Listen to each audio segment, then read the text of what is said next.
আজকে হলো সরস্বতী পুজো, তার জন্য সকাল সকাল ঘুম থেকে উঠে স্নান করে মেকআপটা কমপ্লিট করে ফেলেছি। আর কী শাড়ি পরবো সেটা আগের দিন রাতের বেলা আমি গুছিয়ে রেখেছিলাম, যাতে করে সকালবেলায় ঘুম থেকে উঠে এটা পাচ্ছি না ওটা পাচ্ছি না এরকমটা না হয়। তার জন্য আমি এক জায়গায় সব কিছুই রেখে দিয়েছি, আগে থেকে গুছিয়ে ভালোই কাজ করেছিলাম। না হলে সকালবেলায় এমনিতেই তাড়াহুড়ো লেগে যায়, কারণ সকাল সকালই তো অঞ্জলি দিতে হয়, তখন এটা পাবো না ওটা পাবো না, তখন মাথা গরম হয়ে যায়। আর এই যে দেখতে পাচ্ছ হলুদ কালারের শাড়ি, এই শাড়িটাই পরবো আমি, আর তার সাথে পরবো এই লাল কালারের ব্লাউজটা। আর আমার সাথে কি আমার বরের ম্যাচিং ম্যাচিং ড্রেস না পরালে হয়, তার জন্য আমি আগের দিনেই ভেবে রেখেছিলাম যে আমার সাথে ম্যাচিং করে এই হলুদ কালারের পাঞ্জাবিটাই পরতে বলবো। আর আমাদের বিয়ের সময় যে ওই বাড়ির থেকে লাল কালারের ধুতি দিয়েছিল, ওই ধুতিটাই পরতে বলবো। কিন্তু সমস্যা হচ্ছে তোমাদের দাদা ধুতি পরতে চায় না, ওই সেই বিয়ের দিনেই পরেছিল, তাছাড়া কখনো পরিনি। কিন্তু আজকে ভাবছি যে ওই ধুতিটাই পরতে বলবো। তো চলো এবার তোমাদের সাথে ফাইনাল লুকটা শেয়ার করি। দেখলে তো 1 সেকেন্ডের মধ্যে আমি কিভাবে শাড়িটা পরে ফেললাম।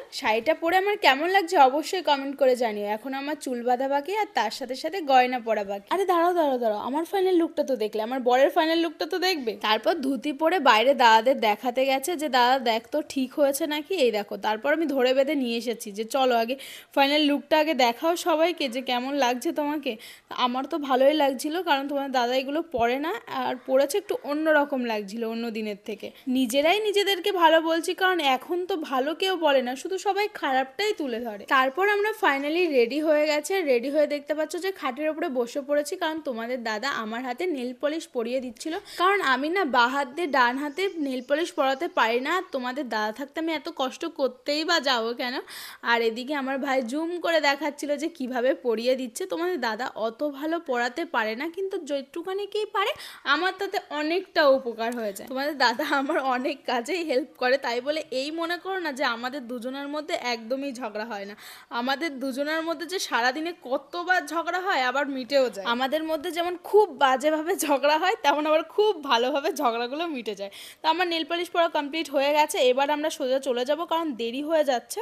দেরি তেমন একটা হয়নি, কিন্তু আমাদের যেহেতু একটু তাড়া ছিল বাড়িতে আসার, তাড়াহুড়ো করে, তার জন্যই ভাবছিলাম যে সকাল সকাল অঞ্জলি দিয়ে চলে আসবো। আর এখন মেন যাব আমার শাশুড়ি মার স্কুলে, কারণ ওখানেই আমরা সরস্বতী পুজোর অঞ্জলি দেবো। যেহেতু ছোট ছোট বাচ্চারা আছে, তো সকাল সকাল অঞ্জলি দেওয়া হয়ে যাবে, তো সেখানেই যাব। আর সেটা আমাদের বাড়ি থেকে একটুখানি দূরে, মানে একটু হাঁটলে আমরা চলে যাব। আর এখানে আমি আর তোমাদের দাদাও যাচ্ছিলাম, আর আমাদের সাথে কিন্তু আমার ভাইও ছিল, কিন্তু আমার ভাই সবসময় ক্যামেরা করছিল, তার জন্য দেখা যাচ্ছে না। আর আমরা তিনজনে মিলে রাস্তা দিয়ে গল্প করতে করতে ফাইনালি চলেই আসলাম আমার শাশুড়ি মায়ের স্কুলের এখানে। আর এখানে পুরোহিত মশাইও চলে এসেছে, এখন পুজো দিচ্ছে, আর একটু পরেই আমরা অঞ্জলি দেবো। আর এখানে হচ্ছে রান্না বান্নার লুচি, সুজি, আলুর দম।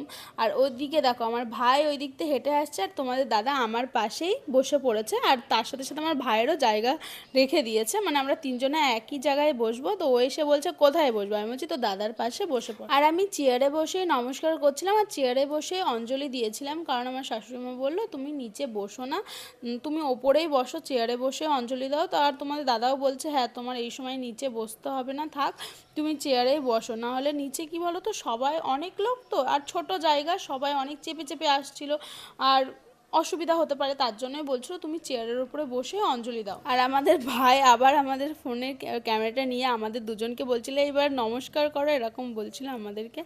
তারপর হচ্ছে আমি এবার আমার ভাইকে দেখাচ্ছিলাম, আমি বলছিলাম তুই এবার নমস্কার কর। একবার নমস্কার করা হয়ে গিয়েছিল, তারপরেও আবার বলছিলাম। আর আমাদের অঞ্জলি টঞ্জলি দেওয়া কমপ্লিট হয়ে গেছে, এবার আমরা চলে যাচ্ছি বাড়ির দিকে, কারণ তোমাদের সাথে তো বললামই যে আমাদের বাড়িতে একটা কাজ আছে, তার জন্যই তাড়াহুড়ো করে চলে আসছিলাম। আমাদের অঞ্জলি দেওয়ার পরে দাদারা, মানে বড়দারা, মেজদারা সবাই গিয়েছিল মায়ের স্কুলে, কিন্তু আমরা থাকতে পারলাম না, আমরা তাড়াতাড়ি করে বাড়ির দিকে চলে আসছিলাম, যেহেতু বাড়িতেও একটা কাজ আছে তার জন্য। কিন্তু কি বলো তো, সেই কাজটাও হলো না, আমরা তাড়াহুড়ো করে চলে আসলাম, আমাদের ভিডিওগুলোও ঠিকঠাক হলো না। তবুও যেহেতু আমার ভাই রয়েছে, তার জন্য মাঝে মধ্যে একটু ভিডিও হয়েছে, না হলে এটাও হতো না। আর এখানে প্রত্যেক বাড়িতে বাড়িতেই সরস্বতী পুজো হয়েছে, কিন্তু আমরা একটু দূরে গিয়ে আমার শাশুড়ি মায়ের স্কুলেই দিয়ে এসেছি। তারপর আমরা রাস্তা দিয়ে যখন আসছিলাম দেখলাম রাস্তার পাশেও একটা জায়গায় পুজো হচ্ছে, মানে পুজো হয়ে গেছে, তো আমি সেখানে নমস্কার করে নিলাম। তারপর আমি বলছিলাম চলো এবার তাড়াতাড়ি করে বাড়ির দিকে চল। আর আমাদের বাড়ির পাশেই একদম পুরো মানে পুকুর পাড়ে ওখানে বড় করে একটা মূর্তি এনেছিল, আর ওখানে মানে পুজোটা হচ্ছিল আর খুব ভালো লাগছিল। যে পুকুর পাড়ে হচ্ছিল তার ওপরতে পুরো ফাঁকা জায়গায় কি সুন্দর মানে জায়গাটা মানে পরিবেশটা লাগছিল দেখতে। কিন্তু এখানে আমরা বেশিক্ষণ দাঁড়াইনি, তোমাদের দাদার খিদেও পেয়ে গিয়েছিলো যেহেতু সকাল থেকে কিছু খাইনি, আর তার সাথে সাথে আমার ভাইয়েরও খিদে পেয়ে গিয়েছিলো। বাট ও বলছিল যে তোমরা ভিডিও করে নাও তারপরেই খাবো, কিন্তু তোমাদের দাদা বলছে না আগে খেয়ে নিই তারপরে ভিডিও করব।